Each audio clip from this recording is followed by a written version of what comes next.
눈물져 얼어버리고 허무에 물이랑 위에 불붙어 있었네. 나를 가르치는 건 언제나 시간. 끄떡이며 돌 바다에 섰었네. 나온 날은 졌지만 기도를 끝낸 다음 더욱 뜨거운 기도의 문이 열리는 그런 영혼을 갖게 하소서. 나온 날은 졌지만 돌 바다에 다 보았지. 인고의 물이 수심 속에 기둥을 이루고 있었네.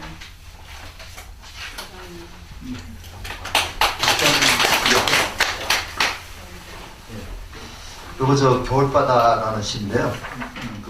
김남조 씨는 지금도 살아계십니다. 그래서 엊그저께 제가 뉴스 보니까 100세가 이제 얼마 안 남았는데 몇 번째 시집도 냈다고 그러더라고요. 우리 물론 저도 불교 시인은 아닙니다만 기독교적인 그 사상에 좀 물든 그런 시이긴 하지만은 여기서 겨울바다에 가서 이제 처음에는 허무, 그 다음에 이제 소멸, 그 다음에 좌절 이런 걸 느꼈는데 가서 거기 가서 이제 기도를 하고 나니까 그 겨울바다가 새롭게 보이더라. 그래서 허무를 극복하고 생성과 생명력을 갖다 되찾는 그런 겨울바다를 다시 인식하는 그런 내용의 시가 되겠습니다. 제가 한번 천천히 읽어보시고 가실까요? 그런 거 생각해가면서 겨울바다에 가보았지. 미지의 보고 싶던 새들은 죽고 없었네. 그대 생각을 했건만 매운의 붕에 그 진실마저 눈물져 얼어버리고 허무의 불 물이랑 위에 불붙어 있었네. 나를 가르치는 건 언제나 시간 끄덕이며 겨울바다에 섰었네. 남은 날은 작지만 기도를 끝낸 다음 더욱 뜨거운 기도의 문이 열리는 그런 영혼을 갖게 하소서. 남은 날은 적지만 겨울바다에 가보았지. 인고의 물이 수심 속에 기둥을 이루고 있었네. 이 시는 1967년에 쓴 시인데요.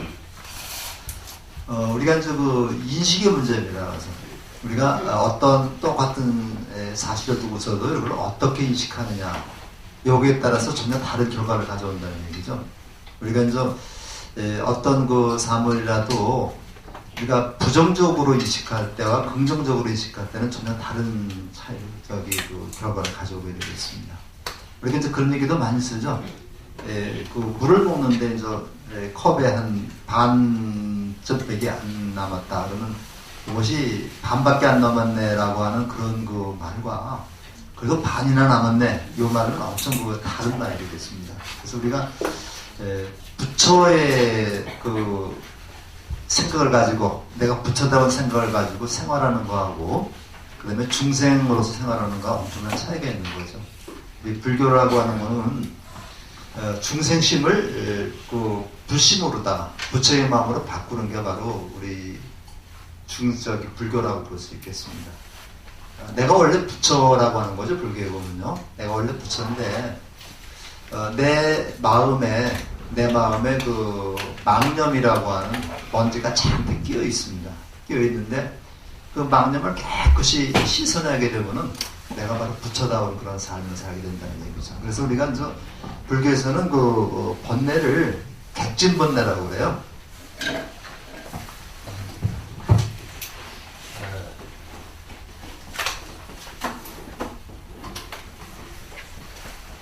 객진번뇌. 여기 이제 그 객이라고 하는 게, 이게 객이라는 게 주객의 객자입니다. 주인이 아니란 얘기죠. 우리가 이제 뭐 내가 주인이고 내가 부처인데 객이라고 하는 그 손님이라고 하는 이 번뇌라고 하는 번뇌 그 객에 불과한 먼지가 와서 나를 갖다가 이렇게 가리고 있는 겁니다. 그래서 우리가 이제 살면서 항상 이제 내가 이제 그 부처고 내가 주인공이다 이런 생각을 가지고 살아야 되죠. 이 주인공이라는 말이 이제 불교에서 굉장히 많이 나옵니다. 그래서 자경문이라고 하는 그 야운 스님의 이제 그 글을 보면요, 초바심 자경문이라고 있는데 그 초심하고 바심수행장하고 이제 그 자경문을 합한 건데 그 자경문이라는 글을 보면 맨 처음에 이제 주인공아 내 말을 들어라 이 말이야. 주인공아 청아오나라에서 자기가 자기 자신을 주인공으로 대접을 한다는 얘기예요. 그래서 우리가 항상 그 살 때 내가 우주에 항상 중심이 있다. 이 지구가 동그랗기 때문에 내가 있는 곳이 항상 중심이 되니까 내가 항상 세계의 중심에 있는 곳이고 내가 주인이다, 주인공이다. 나를 중심으로 해서 이 세상이 다 연결되어 있는 거죠. 그래서 이제 그런 마음을 가지고 살면은 우리가 좀 더 남은 삶을 얼마나 살지 모르지만 남은 삶을 더 보람되게 살 수 있지 않을까 그런 생각을 합니다.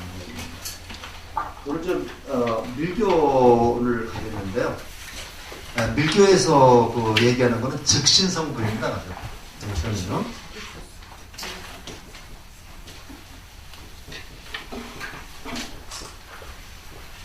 이건 이제 즉신성불이라고 그래가지고 내가 죽어서 어디 간다거나 이게 아니라 내가 있는 이 상태 상황에서 이 상황 자체가 부처라는 얘기죠. 그래서 우리는 요거 갖다가 견성성불이라고 하는 의미보다 한 걸음 더 앞서간 거라고 볼 수가 있습니다. 견성성불이라고 하는 말은 이제 우리가 본성, 내 본성을 올바로 보아서 내가 성불한다는 얘기지만은 즉신성불이라는 말은 내가 있는 이 자리가 바로 불국토다. 내가 있는 이 자리가 바로 부처의 자리다. 이런 의미로 우리가 보면 되겠습니다. 교재를요, 교재 그 50쪽을 한번 잠깐 좀 보세요.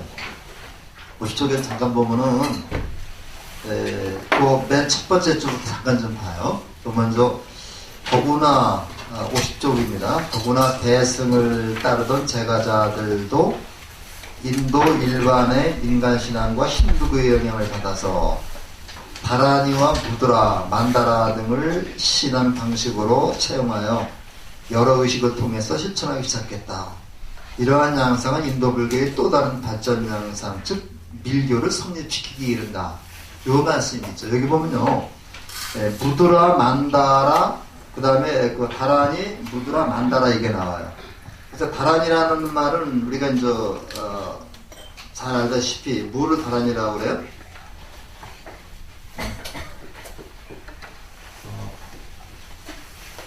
다란이라고 해서 요거는 이제 우리가 이제 그 주문, 주문을 갖다가 다란이라. 주문 또는 뭐 우리가 진언이라고 해요. 진언. 진실한 말이라고 해서 요거 진언이라고도 얘기를 하는데. 요걸 우리는 다란이라고 그래요. 그래서 그 대표적인 것이 바로 뭐가 되겠습니까? 그 천수경에 나오는 신묘장구 대다란이가 있죠. 그래서 그 신묘장구 대다란이라든가 우리가 이제 법회할 때 그 다란이가 나오는 거는 밀교의 영향이라고 볼 수 있습니다. 그러니까 이제 밀교 그 다란이라는 것이 사실은 인도말이거든요. 인도말인데 이제 이것이 이제 그 부처님이라든가 이런 분들이 직접 비밀스럽게 전하는 거라고 해서 이제 다란이라는데 옛날에는 그 다란이를 해석하지 않는다 그랬어요. 뭐 다란이를 해석해서 보면 뭐 기독발 떨어진다 그래서 다란이를 해석하지 않고 했는데 요즘에는 다란이를 많이 해석하고 있습니다. 특히 그 저 속초 가다 보면 그 휴휴함이라고 그러죠. 거기 좀 가보셨어요? 네. 저는 거기 가서 하룻밤 좀 자면서 거기 스님 법문도 한번 들어봤는데 거기 스님은 아주 굉장히 입지적인 인물이죠. 그냥 그 엄청나게 바닷가에 누워있는 뭐 관세음보살 뭐 해가지고 이제 불사도 많이 했더라고요. 그래서 그 일요일날 같은 데 보면 차를 댈 때 버스로 댈 데가 없는데 거기 가면 그 스님 법문 항상 가면 그 반야 그 대다라니 그거 해석해 주고 있어요. 그 책자가 나와 있어요. 예? 신멸장구 대단한 책자가 나와 있어가지고 예. 그 신유함에 대해서 그거 다 설명돼 있어요. 그것만 하고 있죠. 예.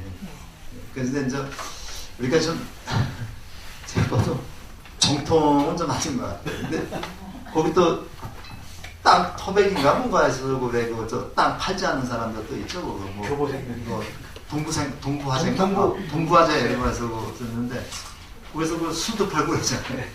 그런데 그거 가지고 뭔가 좀 이상한데 돈 좀 더 주고 그거 다 사버리지 그냥. 그런데 그런 게 이제 다란입니다. 가서 그 다음에 또 이제 무드라라고 하는 거는요. 요거는 수인을 무드라다. 요거는 이번에 수인 배웠죠. 수인을 갖다 무드라 그러는데 우리나라 그 춤 보면은 주로 이제 발로 춥니다. 가서 이게 이제 하면서 손하고 발을 팔하고 해서 전 몇만큼만 들으면 춤이 되죠. 한복 입고서. 근데 그 동남아 지역 가면 이 손놀림을 많이 하죠. 그래서 이제 그 손으로 많이 추잖아요. 태국가도 그렇고. 그래서 그 남방 지방에는 손을 통해서 이 의사 표시를 많이 했던 것 같아요. 그래서 이 불교에서는 그래서 수인이 그래서 중요한 겁니다. 그러니까 수인이라는 것이 부처님이 뭘 하고 있는가를 갖다 이렇게 밖으로 드러내버리는 게 수인이죠. 이제 수드라, 이걸 무드라라고 그래요. 그 다음에 세 번째가 이제 그 만다라인데, 요거는 이제 뭐를 얘기하냐면요. 우주 법계를 그림으로 다 그려낸 것이 이제 그 만다라가 되겠습니다. 우리 그 김성동 씨의 소설 중에서 만다라는 소설 있죠. 한번 읽어보셨어요? 이제 그분이 이제 우리 그 광륜사에서 거기 조금 더 올라가면은 광륜사 갔다 왔죠. 그러면 그 무슨 축사인가? 그 천축사인가? 천축사 있어요. 천축사에 있으면 거기 이제 무문관이라고 있거든요. 그래서 이제 스님들이 들어가서 딱 들어가면 문을 잠궈버려요. 그래서 6년 동안 그 방에서 이제 이렇게 수행을 하는데 천축사에서 아마 무문관이 제일 먼저 생겼던 것 같아요. 근데 요즘에는 제가 그 무문관에 들어갔다가 수행을 하고 나온 스님이 쓴 일기를 한번 제가 읽은 적이 있는데 그 책으로 나왔는데 요즘은 무문관도 아주 신식이 돼가지고 그 전화통화가 다 돼가지고 아프면 병원에도 갔다 오고 그러더라고요. 그래서 그 스님도 이제 아프니까 뭐 한 3년인가 했는데 병원도 갔다 오고 또 병원에 입원도 하고 뭐 그랬는데 옛날에 그 초창기에 그 천축사 법문관은 그냥 가서 딱 잠그고 이렇게 구멍으로 이제 반만 세우려고 그렇게 해서 이제 그 부처님 6년 고행을 했다고 그래서 그렇게 했는데 그렇게 수행들을 많이 했는데 그 김성동 씨가 바로 이제 거기 천축사에 있었죠. 천축사에 있다가 만다라라는 소설을 처음에 중편인가를 발표했는데 이게 아주 굉장히 큰 반향을 일으켰습니다. 이렇게 하고 불교에서 이제 제조를 시켜버렸어요. 이제 불교의 현실을 갖다 꼬집었다 그래서 근데 그걸 이렇게 받아들이게 되잖아요. 근데 그걸 이렇게 제조를 시켜서 중을 못했습니다. 중으로서 한속을 해가지고 나중에 그 만다를 다시 장편으로 다 개작을 했고 영어로 만들어지고 있잖아요. 근데 그런 게 좀 아쉬워요. 이게 좀 우리가 충고라고 바른 말을 했을 때 이거를 받아들여서 스스로를 반성할 수 있는 계기를 삼아야 되는데 그냥 내쳐버리는 거예요. 이게 이제 뭐 불교에만 있는 건 아니겠지만은 불교가 굉장히 심한 것 같지 않나 그런 생각이 좀 듭니다. 그래서 우리가 이제 이런 것들이 대체적으로 이제 힌두교에서 이제 이게 많이 성행했던 거거든요. 근데 불교가 이 대승불교 쪽으로 가면서 자꾸만 이런 쪽으로 흘러 들어간 겁니다. 일로 쭉 흘러 들어가다 보니까 자연스럽게 불교가 힌두교에 이제 예속돼 버리고, 그 다음에 이런 것들을 중심으로 하는 새로운 불교가 나오게 됐는데, 그런 불교를 우리는 밀교라고 해요. 밀교라고 얘기를 하는데, 그 교재에 이제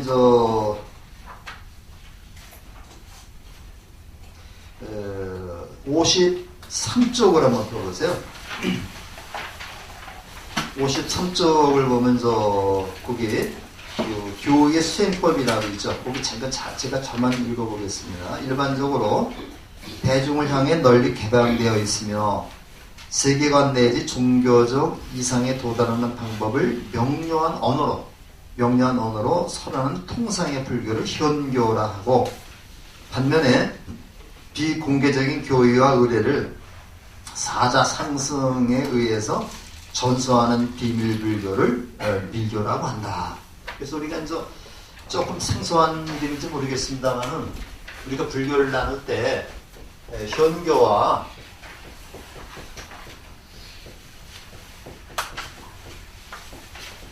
이제 밀교로 나누게. 현교와 밀교로 나누는 현자는 이건 드러낼 현자. 그 드러낸다는 얘기죠. 그러니까 뭐를 통해 드러내는 거야?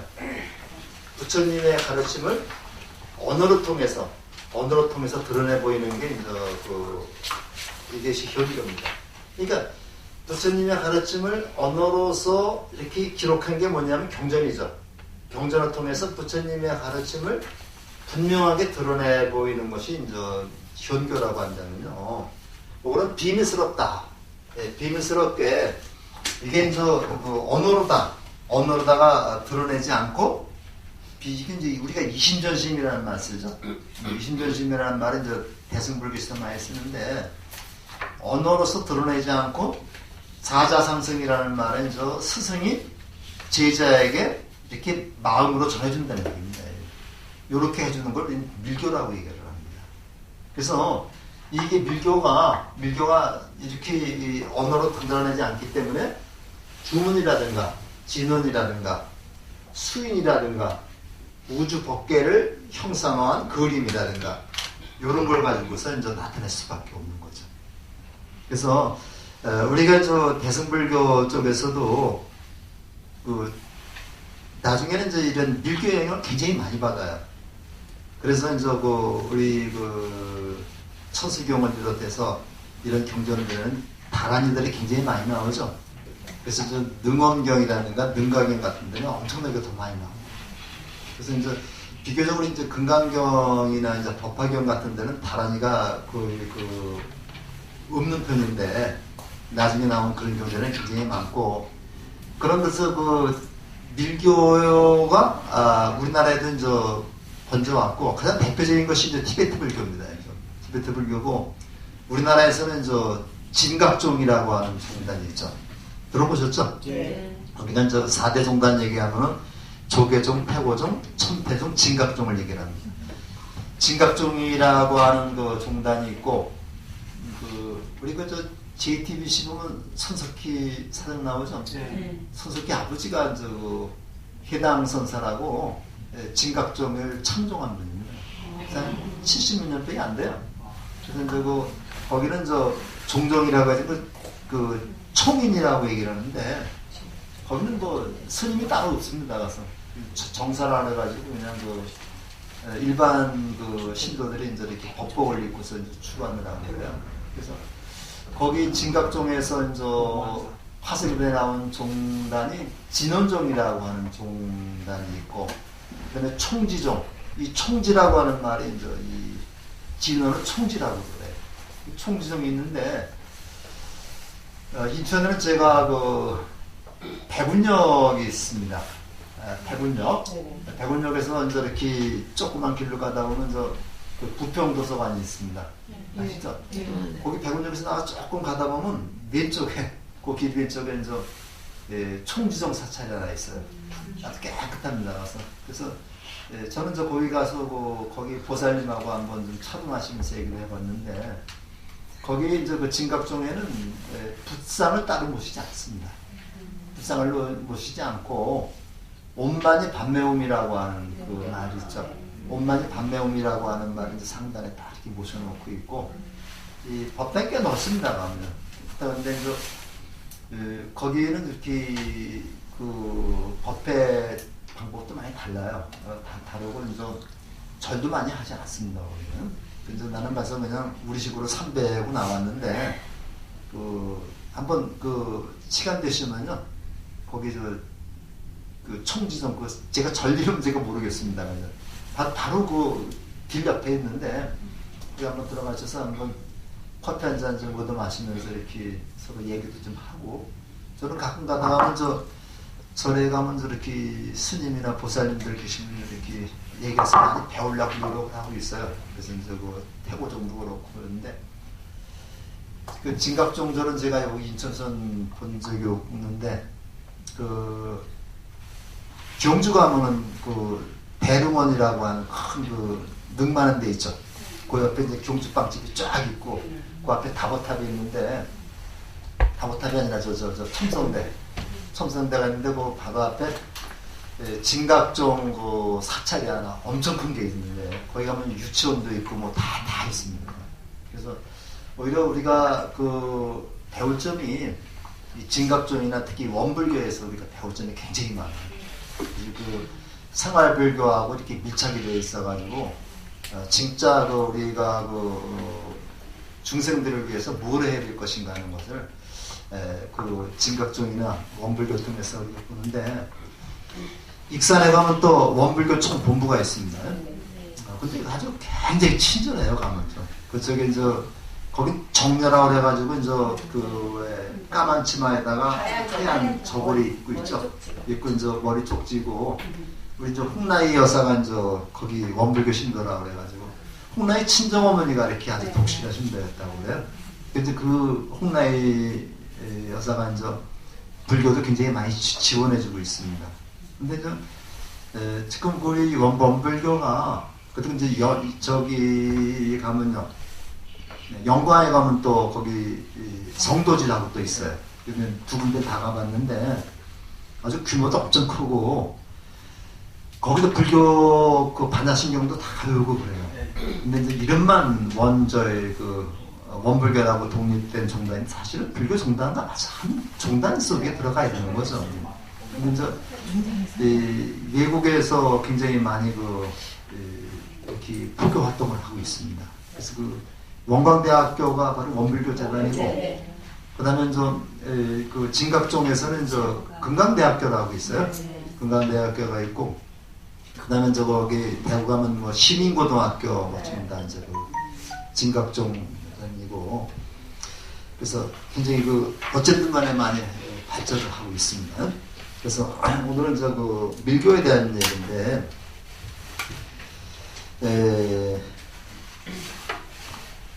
거기 이제 교재를 잠깐 좀 보면서 말씀을 드리겠습니다.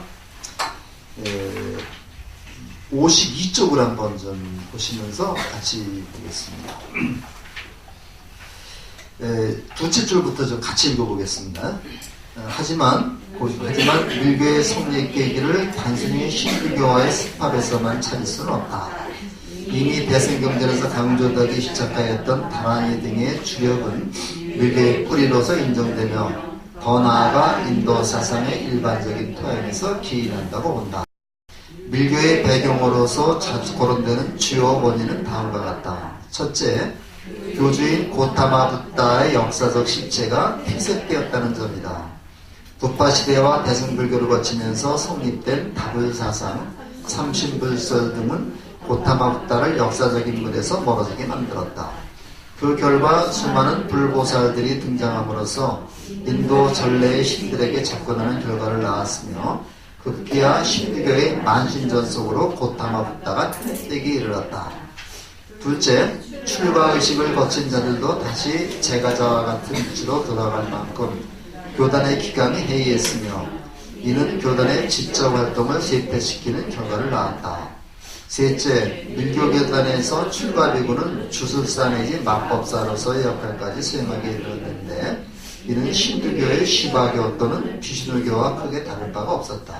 여기까지 지금 우리가 보시면요, 이게 그 세 가지를 이제 우리가 그 밀교가 출현한 배경으로 보고 있는데 이 세 가지가 다 뭡니까 이것이?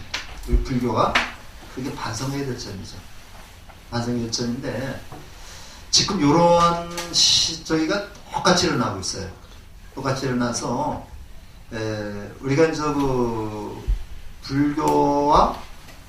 불교와 요즘에 특히 천주교하고 이렇게 관계를 보면요. 어떤 사람들은 불교와 천주교가 교리가 다를 게 없다고 얘기하는 사람이 있습니다. 이게 굉장히 심각한 문제거든요.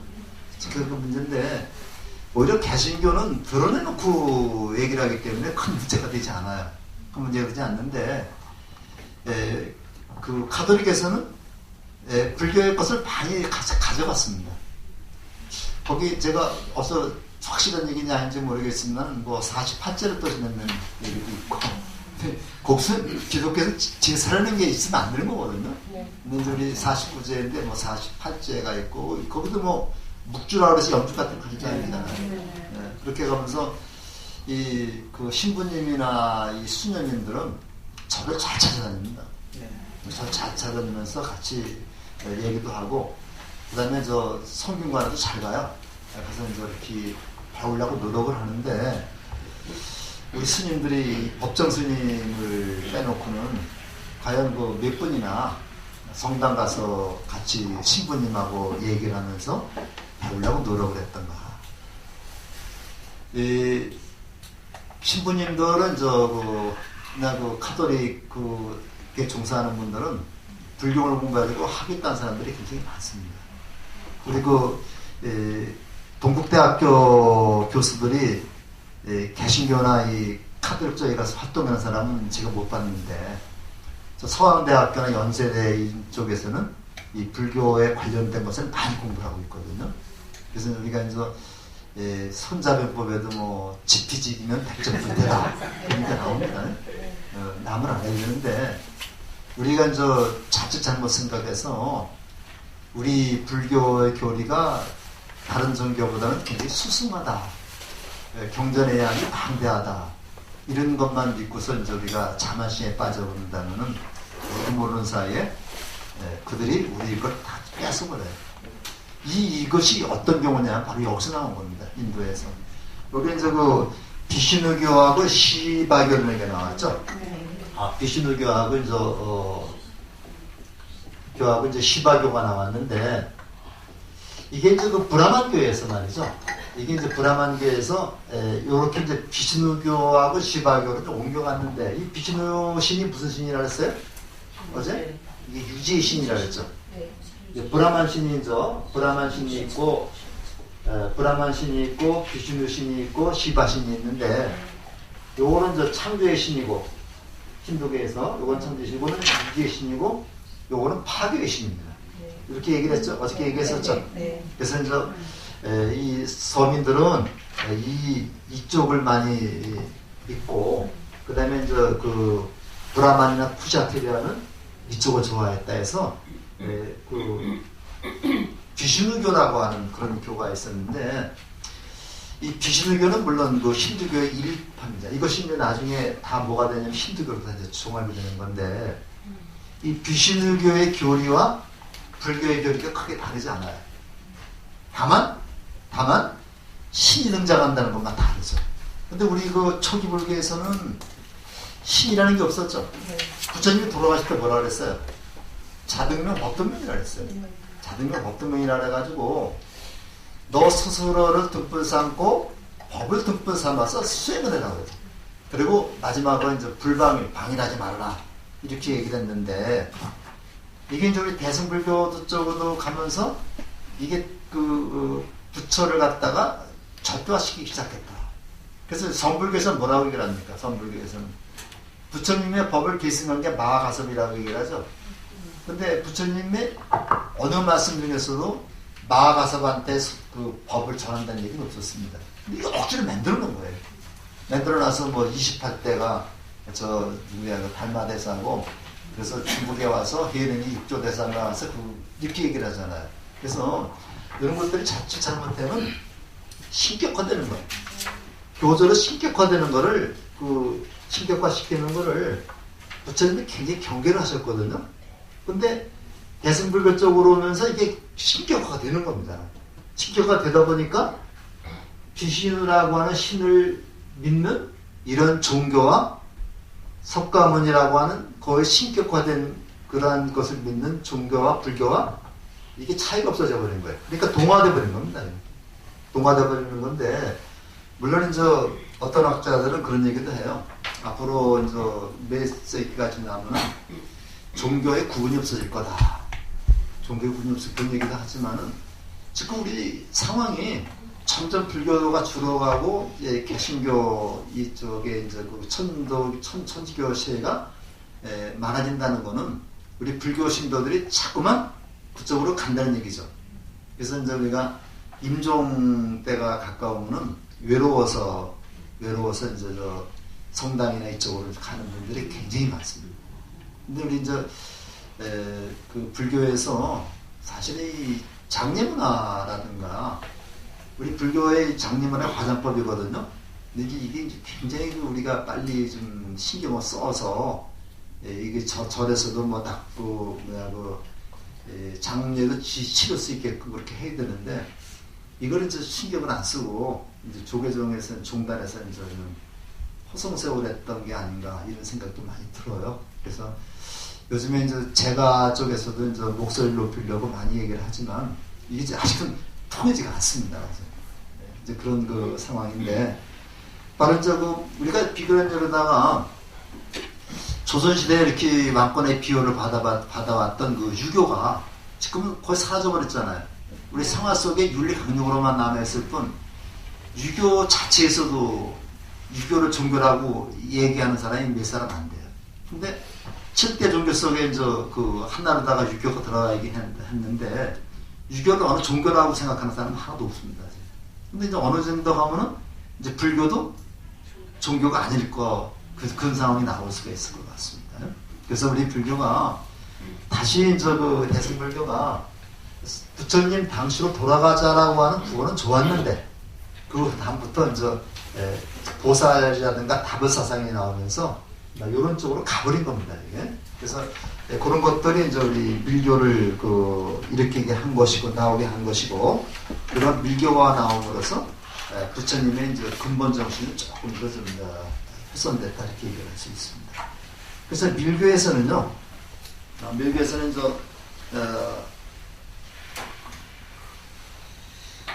교재를 조금 더 보시면요, 이제 53쪽의 밑에서 셋째 줄부터 저만 한번 읽어보겠습니다. 현존하는 불교 문헌 중에서 탄트라라는 명칭을 지닌 최초의 것으로는 초희 금강정경과 뭐 이런 것들이 있다. 그런데 조금 더 나가서요. 54쪽의 넷째 줄, 다섯째 줄을 보면요. 하지만 밀교교단 내부에서는 7세기경에 성립되어 밀교의 2대 경전으로 꼽히는 대일경과 금강정경의 경우와 같이 문헌 명칭상으로는 수트라를 채용함으로써 수트라가 이제 경전이라는 얘기입니다. 그러므로서 현교의 경전처럼 쓰이기도 한다. 따라서 명칭상의 탄트라는 말에 국한하기보다는 그 내용에 따라 밀교 경전과 범위가 정해진다고 보아야 될 것이다. 그래서 밀교의 주요 교인은 대일열애, 즉 대비로자나부를 중심으로 하여 붓다의 대비지혜를 상징하는 타장계와 금강계라는 양계의 만다를 통해서 불성을 지닌 중생이 성불하기 위한 과정과 의례에 집중하고 있다. 특히 성불하기 위해서는 붓다의 법신과 한 몸이 되는 요가, 즉 유가, 그래서 요가를 이제 유가라고 번역을 한 거죠. 그에 대해서는 비밀집회 탄트라의 상세한 법을 지시하고 있다 했는데, 이 밀교에서는 그 법신불로 우리가 추앙하는 분이 이제 비로자나불인데, 비로자나불이 이제 그 인도말은 바이로차나라고 해서 이거 이제 그 빛이라는 얘기입니다. 빛. 그래서 비로자나불을 모신 그 전각에는 꼭 빛자가 들어가죠. 대족광전, 대명광전. 그래서 이제 우리가 대적광전이나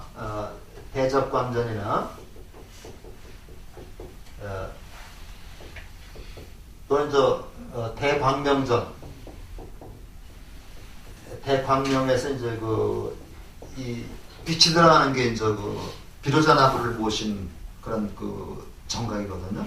그래서 이제 비로자나불이 이제 빛이라고 하는 얘기인데, 그래서 그걸 강조해가지고 밀교에서는 비로자나불을 대일열이라고 그래요.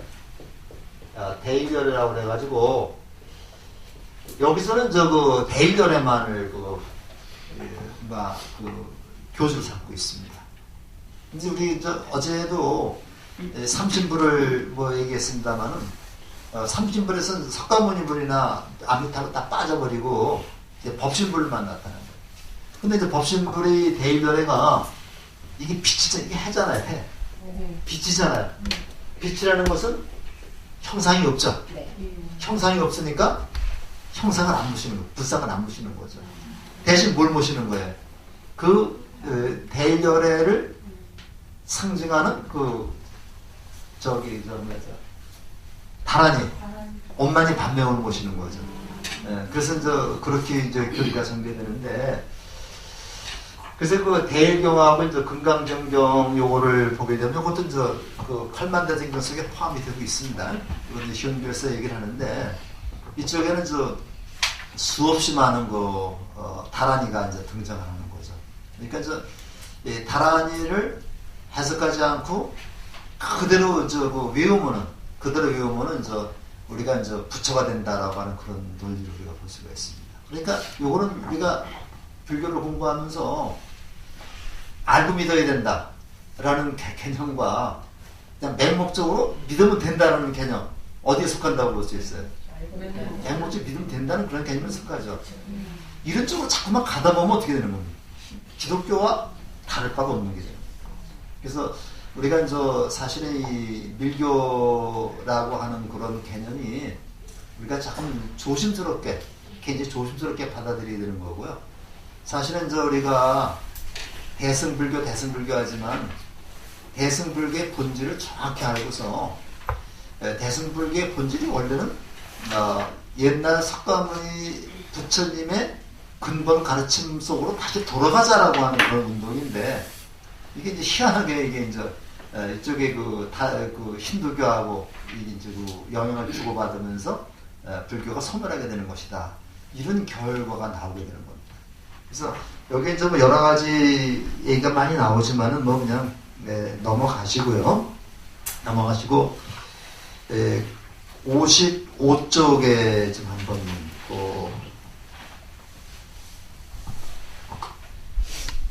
일곱째 줄인가요? 거기서 좀 같이 읽어보세요. 일곱째 줄부터 같이 읽어보겠습니다. 이와 같은 밀교의 교리에 따른 수행법 중에서 가장 중요한 것이 삼일수행법이다. 이는 법신불 대일열애가 설하는 세 가지 비밀스러운 법문으로서 불교에서 가장 기본적으로 꼽는 세 가지 업, 즉 신구의라고 하는 세 가지 통로로서 있게 되는 법을 기반으로 하여 수행을 쌓음으로써 성불할 수 있다는 것이다. 삼매수행법은 밀교 전반에 걸쳐서 강조되는 행법으로서 7세기경에 인도에서 정립되어 점차 여러 나라로 퍼졌다. 요컨대 삼매수행이란 일부러는 진언을 암송하고 돈으로는 다양한 수인을 짓고 마음으로는 불보살의 도상을 영상하는 수행법을 말하는데, 이를 각각 구밀, 신밀, 의밀이라 한다. 밀교에서는 이와 같은 삼밀을 동시에 수행하라고 권장하였다. 자, 여기까지.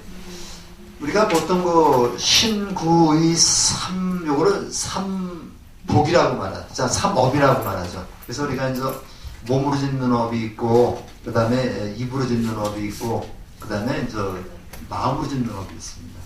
이것은 이제 각각 이제 몸으로 짓는 업이 3개, 마음으로 짓는 말로 짓는 업이 4개, 그 다음에 마음으로 짓는 업이 3개 해가지고 이것이 시박이라고 되죠. 우리 혹시 법회 참석해 보셨어요? 우리 일요일 법회 참석하면 시박 참회라는 게 있죠.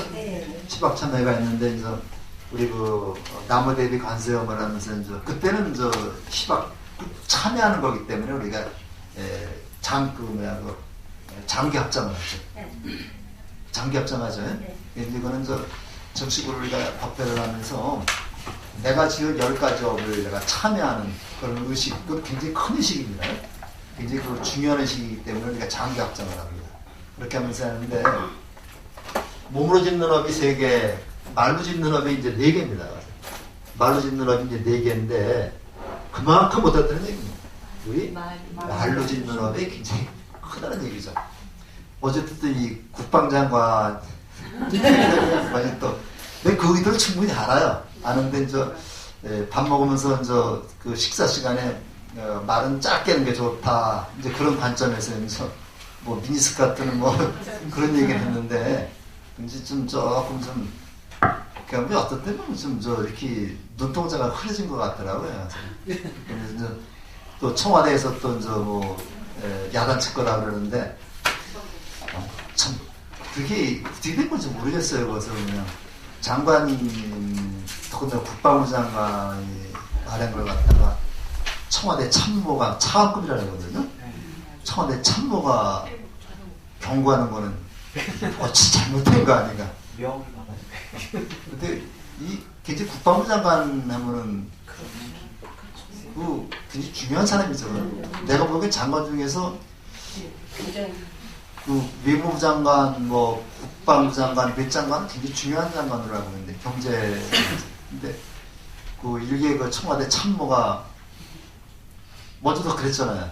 그래서 이제 이게 좀 나도 어떻게인지 모르겠습니다만은, 근데 그런 말이 이제 굉장히 적절하지 않죠. 아마 그 자기들끼리란 몰라도 공식석상에서 이제 근데 여성기가 가만히 있을지 모르겠네. 근데 이제 이런 그 말로 짓는 업이 엄청 많아요. 근데 이 마음으로 짓는 업은요, 마음으로 짓는 업은 내가 마음으로 지었기 때문에 상대방이 느끼지 못할 경우도 있어요. 그렇죠? 근데 말로 하는 거는 꼭 전달이 되잖아요. 그래서 우리가 이제 항상 말 조심, 이게 엄청 중요한 겁니다. 그러니까 말을 할 때 상대방 듣기 좋은 말을 하려는 게 아니라 바른 말을 하더라도 이 눈치를 봐가면서 좀 해야 돼요. 근데 아무 때나 상황이 잘못된데 이렇게 하면 안 되고, 일단 그 상대방한테 상대방을 비판하기 위해서는 뭐가 먼저 돼야 돼요? 칭찬을 먼저 해야 되죠. 칭찬한 다음에 비판을 해야 되는데, 그 다음에 또 이제 우리 그 회의석상에서 보면요. 회의석상에서 보면 조금 마음에 안 든다고 이제 그냥 그 자리에서 그냥 이의를 제기해가지고 그 회장, 사회자를 갖다 이렇게 좀 비판하거나 이런 거는 조금 조심을 해야 되죠. 조심해야 되고, 이제 특히 이제 우리 저도 지금은 참석은 아닙니다만, 그 전에 신도회를 가서 주관하고 그럴 때는 제가 신도회장 하면서 주관할 때는 스님은 인사만 하고 나가버렸어요. 그냥 그때는 신도회에서 다 와서 하는 거니까. 근데 요즘에는 우리 일이 엄청 많으니까 스님도 같이 참석을 하시고 그러는 모양인데, 공개석상에서 그 스님이나 신도회장을 비판하는 거는 그건 바람직하지 않습니다. 이제 그런 경우에는 따로 만나가지고 이건 이렇고 저건 저렇고 이렇게 좀 말씀을 드리면은 다 이해하시거든요.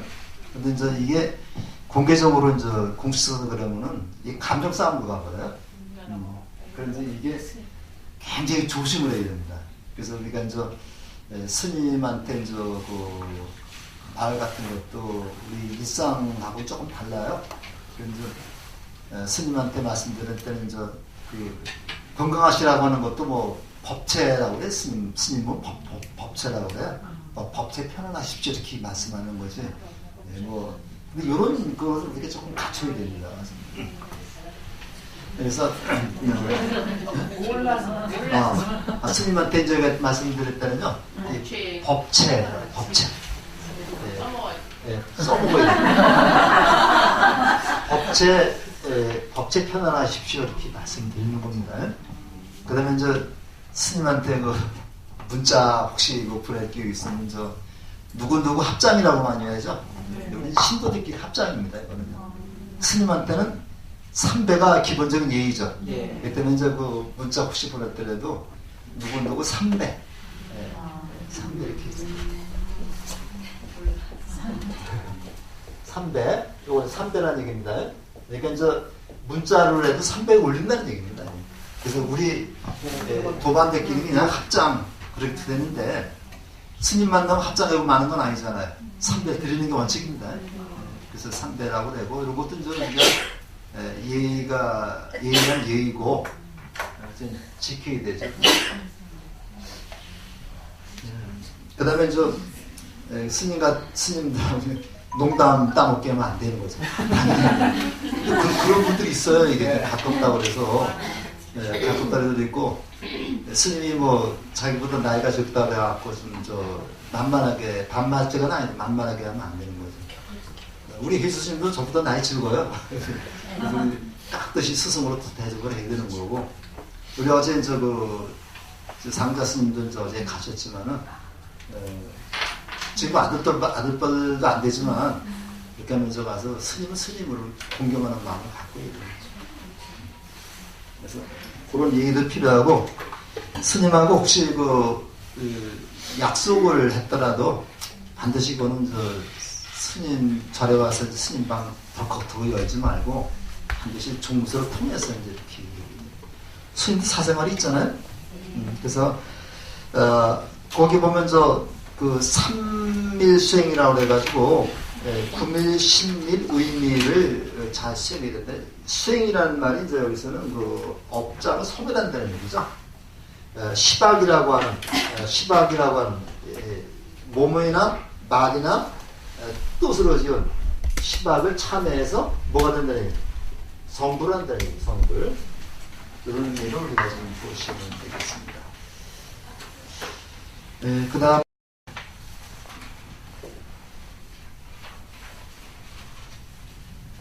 그래서 요 시간에 우리가 밀교 요것만 간단하게 말씀드리고 이제 조금 쉬었다가는 그 다음 나갈 텐데 요 유인물 좀 잠깐 좀 해주세요.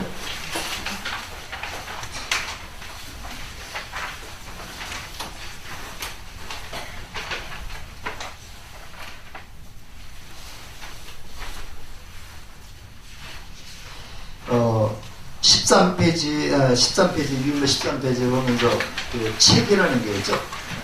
책이라는 게 있는데, 요거만 좀 조금 같이 읽어보면서 생각하겠습니다. 밀교는 중생에서 부처를 향해 깨달아가는 과정이라기보다는 이미 깨달음을 성취한 보리의 세계에서 모든 교리와 사상을 전개해 나간다. 밀교의 교리가 독립된 체계로 완성된 것은 7세기 중엽과 후반에 걸쳐 대일경과 금강정경이 성립되면서부터였다. 대일경이 전개하는 세계를 피정계라 하고 금강정경이 전개하는 세계를 금강계라 한다. 이 두 경전은 각각 대승불교에서의 중간과 유식계통의 사상을 배경으로 하며 양자를 종합하는 적극적인 자세를 보이고 있다. 대일경은 반야경, 법화경 등의 경전과 직관적으로 연결되는 절대계, 둘째의 세계를 목표로 하는 중간학파의 흐름에 선다. 그러므로 여기에서의 대일열은 진리 그 자체의 이법신이라고 한다. 이에 비해 금강정경은 화엄경, 해신불경 등의 경전과 육아행식파의 이진론적, 관념론적 교리를 받아들인다. 중생이 아직 깨닫지 못한 문명의 상태에서 자신의 본성인 결심을 깨달아가는 수행의 가치 공덕을 나타내고 있다. 이것을 대일열의 지법신이라고 한다. 그러나 이법신과 지법신의 내지 이신 본래 별개의 것이 아니므로 이지불이라고 한다. 또 이것을 각각 도시하는 것을 만다라 하고 대일경의 만다라기를 피강계 만다라, 금강정경의 만다라를 금강계 만다라고 한다. 자, 여기까지가 이제 밀교의 교리 체계인데, 밀교의 교리 체계를 가장 대표하는 경전이 이제 대일경하고 금강정경이라는 겁니다. 그래서 대일경을 중심으로 한 그런 만다라 밀교와 그 다음에 금강정경을 중심으로 한 그런 만다라도 나눌 수 있고, 이것이 이제 밀교의 양대 산맥이 된다, 이렇게 얘기를 하고요. 우리가 사실은 그 밀교라고 하는 것이 이제 인도에서 이제 마지막으로 존재했던 불교인데, 요거는 그 티베트를 중심으로 해서 이제 이 몽골 이제 이쪽으로 다 이제 전파가 됐고요. 그다음에 이제 우리 그 현교, 저 현교는 이제 실크로드를 통해서 이제 중국을 통해서 우리나라까지 오게 됩니다. 그래서 우리나라에서는 이제 그 최근에 올해가 진기 71년인가가 된다고 그래요. 그래서 우리가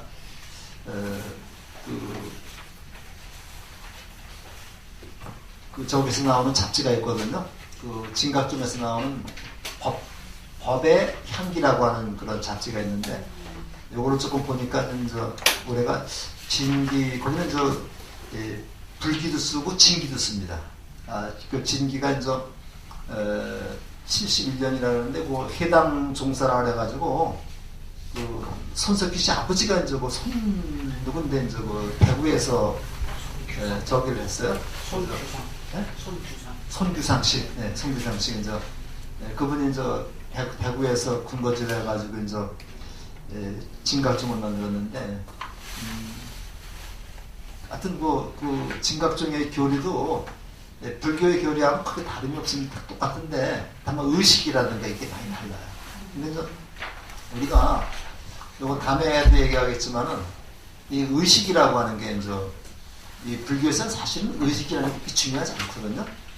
중요하지 않고, 의식을 가장 중요하게 여기는 데가 이제 카톨릭이죠. 이제 카톨릭인데, 우리가 이제 그 의식적으로 이렇게 자꾸만 그 신경을 쓰다 보니까 이제 불교가 또 쇠퇴하게 됩니다. 그래서 그런 게 나오는데, 지금 그 ROTC라든가 그다음에 이제 그 군법승, 군승이 있죠. 군승이 있는데, 이제, 이 동국대학교나 이제 이 승가대 출신들은 이제 이 조계종 출신들이죠. 그래서 이제 그분들을 이제 군법승으로 다 이렇게, 군승으로 다 이렇게 이제 하고 그랬는데, 요게 이제 저 원광대학교에서 또 그 ROTC가 나와가지고 또 군승이 나오죠. 근데 이거는 원불교 또 군승이 됩니다. 근데 이 진각종에서도 천태종이 금강대학이죠. 금강대학이 천태종이고요. 여기서 또 나오죠. 진각종 대학이 금강대학교가 아니고 무슨 대학이 또 있는데, 그 대학에서 또 나오죠. 그래서 이제 군승이 이제 여러 대학에서 이제 출신들이 이제 그 배출을 하는데, 조계종에서 딱 그래서 의식이 다르다고 진각종이나 천태종의 군승을 갖다가 인정하지 못하겠다, 이렇게 나왔습니다. 그래서 지금 어떻게 해결되는지 모르겠는데, 이렇게 해결이 안 되는 거예요, 맞습니다. 그래서 제 생각에는 조계종 출신들은 조계종식으로 법회를 보면 되는 거고, 진각종 군승이 나오면은 위덕대학교, 그건 그 진각종 대학은 위덕대학교입니다.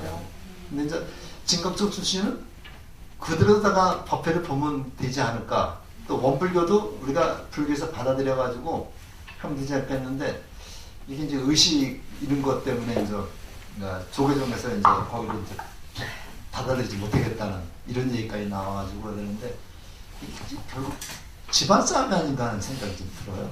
그래서 밀교는 여기까지 하고 10분만 쉬었다가 이제 우리 인도 불교의 세망 요거를 하도록 하겠습니다. 그래서 아마 그 현대 최근에 이제 우리 그 스님 중에서 가장 수행을 잘하신 분이 아마 보통 청화 스님이라고 그래요. 그래서 그분이 특히 그 영불선이라고 그랬어요.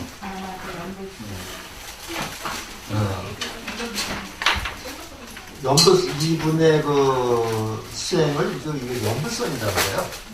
연불선이라고 해가지고 이제 그 청화 스님의 문도들이 운영하는 그 절이 이제 그 광륜사인데, 저 곡성을 가면 이제 태안사라고 하는 데 있어요. 태안사 혹시 한번 나중에 가실 게 있으면은 한번 그 태안사에 가면은 그 청화 이제 그분들은 이제 큰 스님이라도 괜찮습니다. 청화 큰 스님이죠. 그다음에 성철 큰 스님 이제 그렇게 붙여야 되는데, 이제 우리는 무슨 아무나 되고 큰 스님이라. 근데 그건 진짜 잘못된 겁니다. 그 큰 스님이라고 그렇게 불러주면요, 스님을 망가뜨리는 거예요. 그래서 저는 우리 스님한테 큰 스님이라는 걸 잘 보이지 않습니다. 이제 듣기 좋은 말로다 이제 아무나 큰 스님 했는데, 종전급이나 그 다음에 그 본사의 조실, 그 다음에 우리 지금 말씀한 대종사급 들어가시는 분이 큰 스님이죠. 큰 스님, 작은 스님이 어디 있어요, 가서 그냥. 우리가 이제 그런 분들 키가 큰 스님, 그 방장 스님이라든가 이런 분들을 우리가 큰 스님이라는 거지, 주직급이나 이런 분들 큰 스님 아닙니다. 그래서 내가 그 상대방을 어떻게 이름을 불러주느냐, 우리 김준수 씨의 꽃이라는 시도 있죠. 내가 그 이름을 불러주기 전까지는 뭐 하는 나이가 나왔지, 내가 그 이름을 불러주었을 때 그는 내게로 와서 꽃이 되었다, 이런 식이 하는 거예요. 내가 어린 내가 어머니를 엄마라고 불렀을 때 그 사람은 엄마 역할을 하는 거예요. 근데 엄마도 아닌 사람 보고 엄마라고 하면 안 되잖아요. 그리고 더 지금 수행을 계속 하시는 스님 보고 큰 스님이 하면은, 큰 스님이 어떻게 생각을 해요? 그 스님이 어떻게 생각했어요? 나도 수행이 끝났나 보다 생각을 해요. 그래서 이거 저를 따라서 스승을 스승으로 만드는 사람은 제자가 만드는 거고요. 그 다음에 스님을 큰 스님으로 만드는 거는 신도들이 만들어야 됩니다. 신도들이 수행을 잘해갖고 다른 사람이 큰 스님이라고 해야지. 그래서 그런 생각을 좀 해가면서 우리가 좀 스님을 무조건 큰 스님이라고 해서 그 스님을 얘기하는 건 아니다. 그렇게 하고 가급적이면요, 스님 듣기 좋은 얘기는 안 하는 게 좋습니다. 면전에서는 스님은 우리가 조금 좀 비판적인 얘기 좀 해야죠. 그래서 개인적으로 있을 때는 말이에요. 남한테서는 칭찬을 해드리고, 둘이 있을 때는 비판을 해야 됩니다. 그래야지 이제 되는 거예요. 저는 이렇게 해 있으면서 스님 꼭 칭찬을 합니다, 가서. 근데 스님하고 단둘이 있을 때는 저쪽에 스님도 비비 안 맞춰요. 내가 할 말 하는 거고, 그래서 서로, 스님도 서로 경계를 하는 거예요. 조심을 하는 거고요. 스님이 신도들을 만났을 때 긴장을 하고 만나게 되는 거지. 너무 마음 편하면 안 되는 거예요. 그럼 반맞적으로 나옵니다. 그죠? 여러분들 가서 면담할 때 스님이 반맞적으로 나오면 안 되는 거예요. 신도가 신도다운 행동을 했을 때 스님도 신도를 어렵게 생각을 하는 거예요. 그래서 이제 무조건 가서 그리고 또 하나 용체라고 해서 이거 찔러주는 거, 그건 능사가 아니죠. 그래서 그렇게 해서 신도들이 스님을 망가뜨리는 경우가 엄청 많습니다. 그래서 그런 점을 생각을 해서 보시를 하지 말라는 얘기가 아니라 그것도 바르게 하라는 얘기죠. 그리고 이게 스님한테 들은 거는 다 복적인 돈입니다. 개인적인 거 있을 수 없죠. 스님이 아니면 되지 않잖아요. 그래서 우리가 그런 거 생각을 해가면서 우리가 좀 더 우리 스님을 큰 스님으로 만들기 위해서는 우리가 더 공부를 열심히 하고 더 붙잡아온 행동을 해야 되겠다. 좀 그런 생각을 하고 있습니다.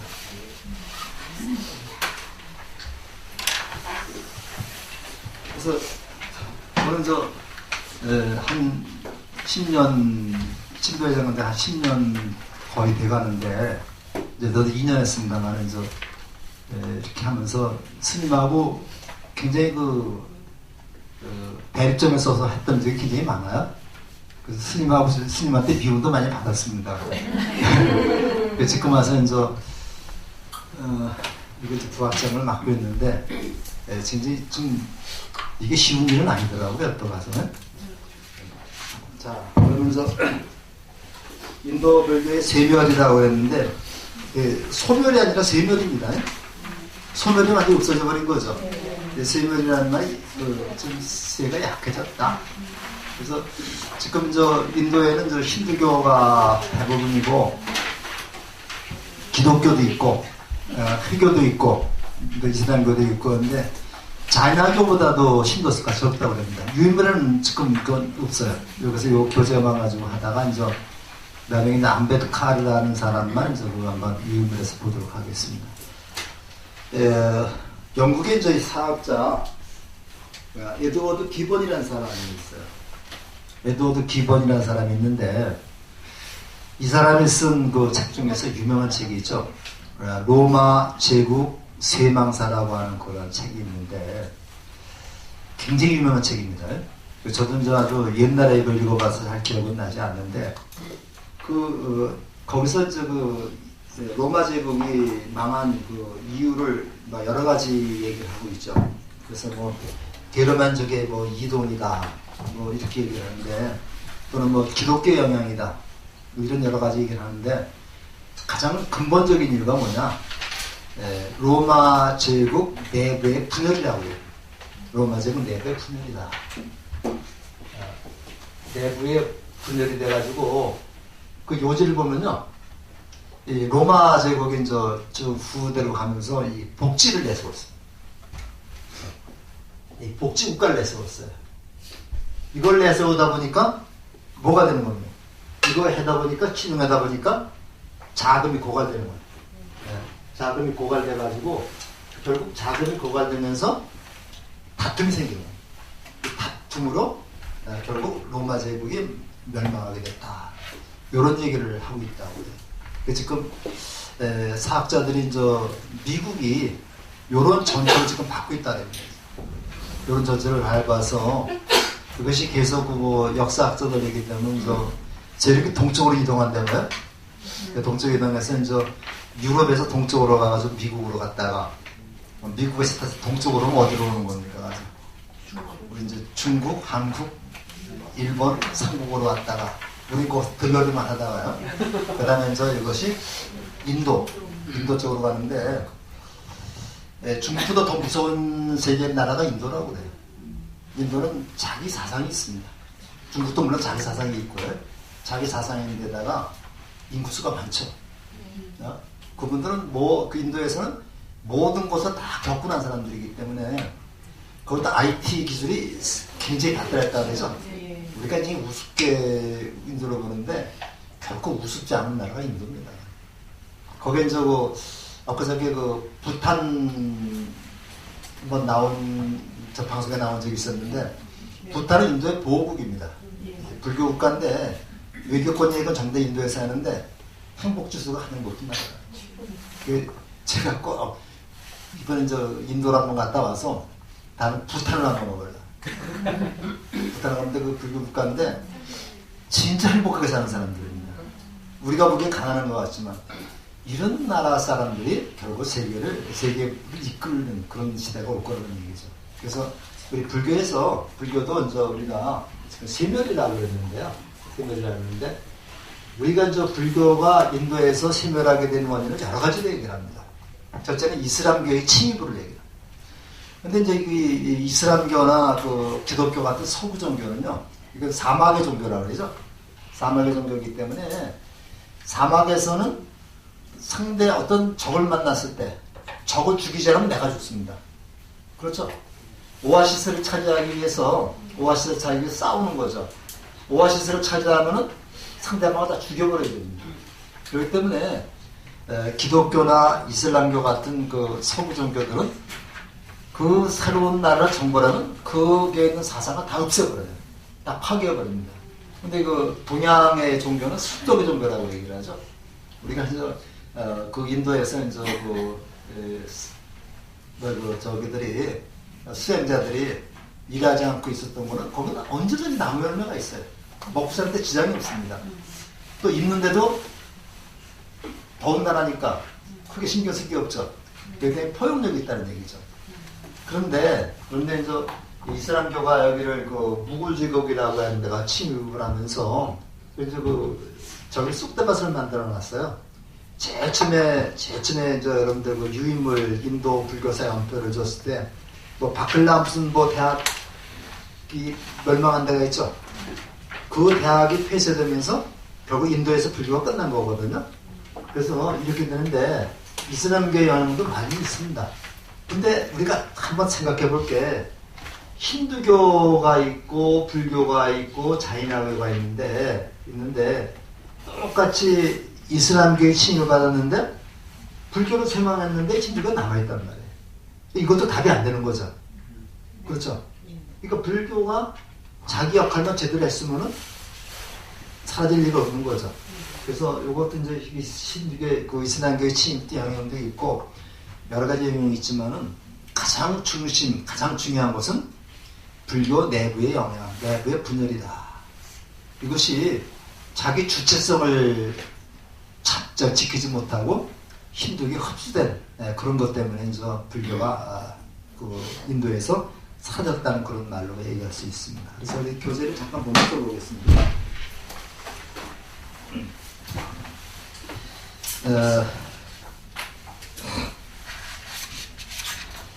그 56쪽에 그 셋째 줄을 좀 같이 읽어보겠습니다. 라마크리슈나는 인도에서 불교가 사라지게 된 근본 원인은 그 당시 유명한 비스누교, 시바교, 탄트라 신앙 등과 같은 힌두교의 여러 종파들과 불교가 궁극적으로 아무런 차이가 없게 되었다는 사실이 있다고 했다. 일반적으로 거론되는 원인으로서는 불교교단 자체의 쇠진, 왕족을 비롯한 정치적 계층의 후원이 감소한 것, 힌두교도의 박해, 이슬람교도의 침입, 교단의 타락과 부패, 북바분열로 인한 교단의 쇠미, 제가 신도를 충분히 양성하지 못한 점 등이다. 그 중에서 첫째로 꼽히는 원인은 이슬람교 세력의 침공이다. 10세기 초에 터키 무슬림이 인도로 침입하기 시작한 이래 이슬람 교도들이 불교 사원들을 피했던 그남들의 이유가 있었다. 그들의 신앙에 의하면 사원은 사람들은 한간 우상에 불과하기 때문이다. 이렇게 쭉 이제 얘기가 나오는데 다시 이제 다음 페이지 57쪽에 두 번째 줄을 한번 보세요. 거기 보시면요. 같이 읽어보겠습니다. 먼저 초기 불교가 힌두교와 구별되는 가장 큰 특징은 제사의식을 철저히 거부했다는 점이다. 일단은 전법의 초기부터 열반을 성취하는 데는 어떠한 의식이나 제의가 필요한 것은 아니라 강조했다. 그러한 가르침은 부파 시대까지만 해도 교단 내부에서 행해지는 최소한의 의식 외에 특별한 제의를 행하지 않음으로써 잘 지켜져갔다고 볼 수 있다. 그러나 대성을 거쳐 이끌리면서 불교에서도 의식은 매우 중요시 되었다. 힌두교와 다를 바 없는 진상을 띠고 말았다. 또한 초기 불교에 대해서 부정되었던 유신론적 신앙은 점차로 퇴색되고 각종의 신격들이 불교 신앙의 한 자리를 차지하게 되었다. 더구나 대승의 보살 신앙과 다배 사상은 신앙을 중시하던 불교를 화력 신앙으로 바꾸는 그 됐다. 붓다가 최후의 교설에서 오로지 강조했던 것은 각자 스스로에게 의지하여 자신을 구원하는 것이었다. 바로 그러한 구원의 길을 제시했다는 점에서 부재였던 붓다는 세월의 변형을 거치면서 붓다 그 자신만이 중생을 구원해준 최상의 구원자로 등극하고 말았다. 불교는 그 최초에 그러했듯이 항상 민중의 관심과 더불어 상상 발전해왔다. 물론 상인층과 지배계층의 전폭적인 지지에 힘입어 성장했던 것도 사실이지만 불교 교단과 교회의 핵심은 항상 민중의 마음을 얻는 데 있었다. 중생의 고통에서 눈 돌리지 않고 함께하며 그 고통을 위로하고 없애기 위한 승단의 노력이 태석되어 갈수록 민중의 마음도 불교에서 멀어졌다는 것이다. 이거는 이제 우리가 불교가 인도에서 쇠퇴하게 된 그 과정 원인을 갖다가 얘기를 해주고 있는데요. 우리가 굉장히 이거는 좀 타산지석으로 삼아가지고 이런 잘못을 다시는 범하지 말아야 됩니다. 그것은 이제 핵심적인 걸 제가 지금 따져 얘기하다 보면은 두째 줄에 그 제사의식이라는 게 있죠.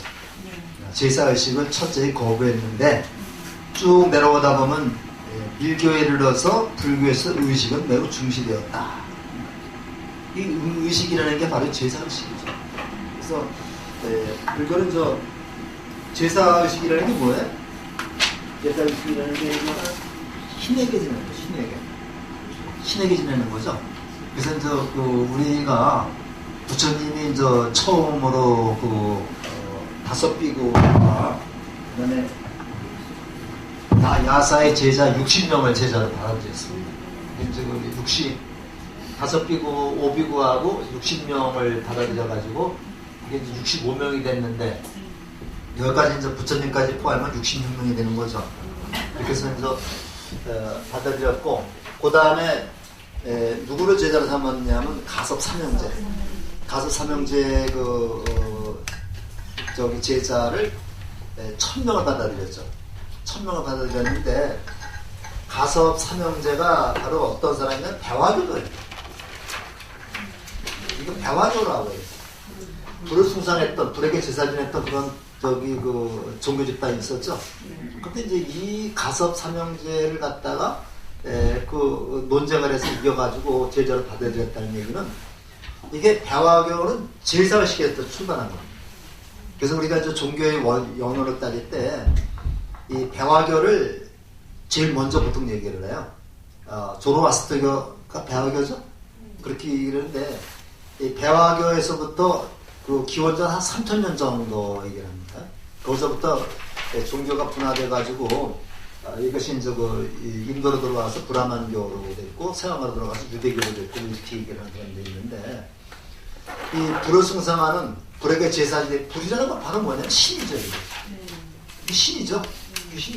신에게 제사 지내는 이런 것을 갖다 부정했던 겁니다. 부정했는데 이게 다시 이제 그 힌두교하고 밀교 이쪽으로 오면서 다시 의식이 중요하게 됐다는 얘기죠. 그 다시 신에게 제사 지내는 모습이 나온 거예요. 그러면 신을 부정했던 불교가 다시 신을 받아들였다는 얘기는 바로 뭐예요?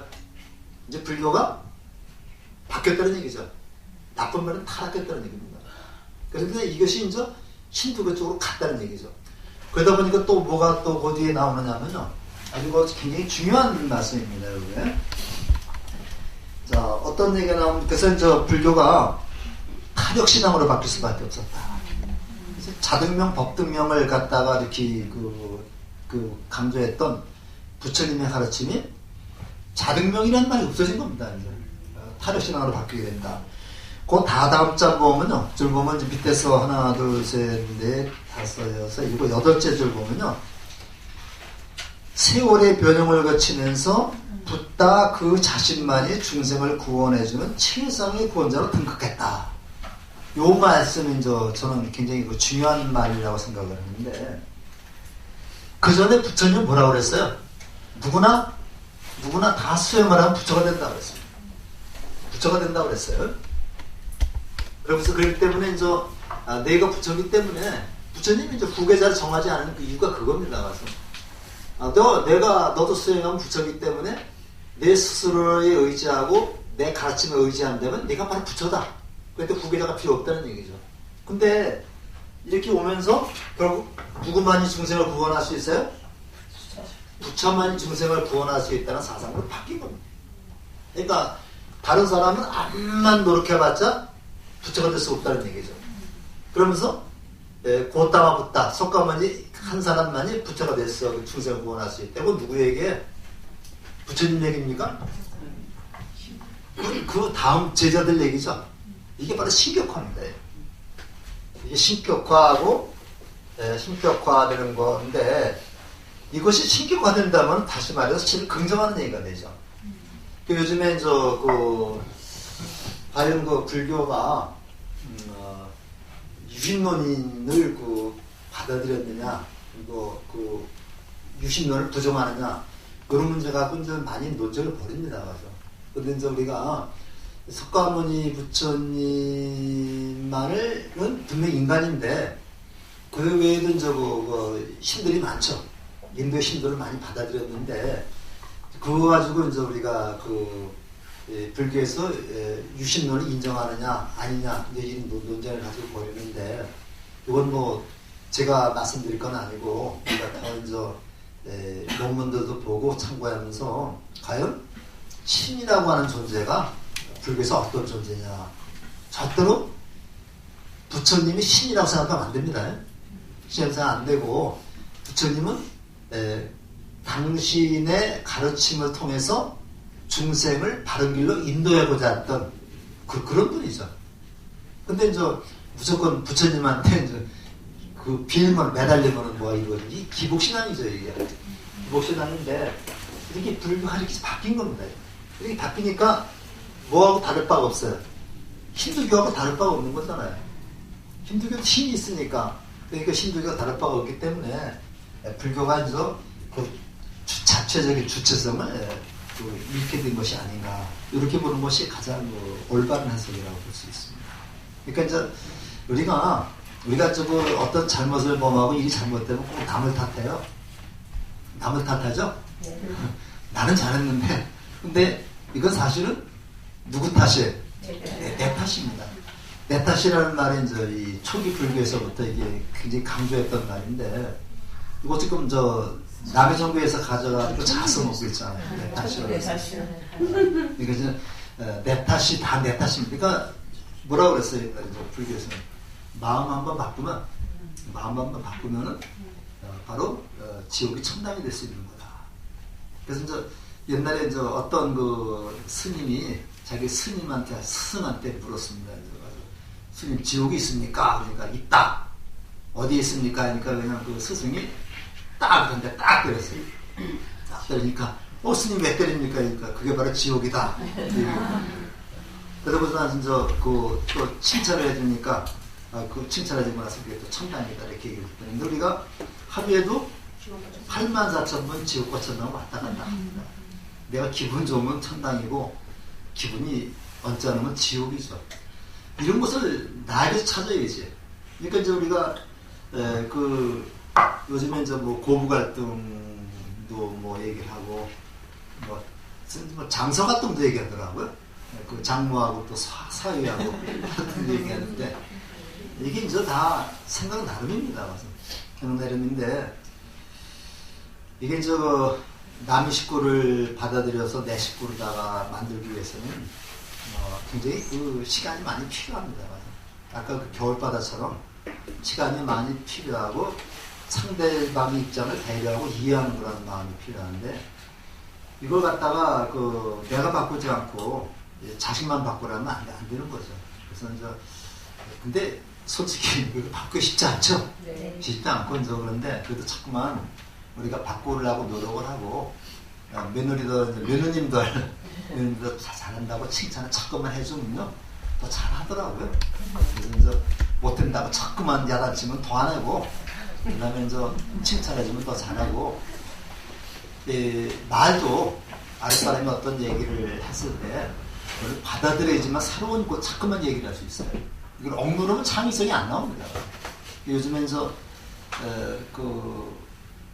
대학 어떻게든 수능 시험 맞습니다만은 창의적인 인간이 필요하다 그래요. 창의적인 인간이 필요한데 열심히 한번 공부하면서 수행을 하면서 자백명 법등명이라고 하는 그 부처님의 가르침을 잊지 말아야 되겠다 그렇게 생각을 합니다. 그래서 오늘까지 이제 인도 불교를 마치고요. 다음 월요일 날은 중국 불교를 합니다. 중국 불교를 1시간에 끝내버릴 거예요. 끝내버리고 이제 그 다음에 이제 중국 불교의 원류를 받아들인 게 우리 한국 불교죠.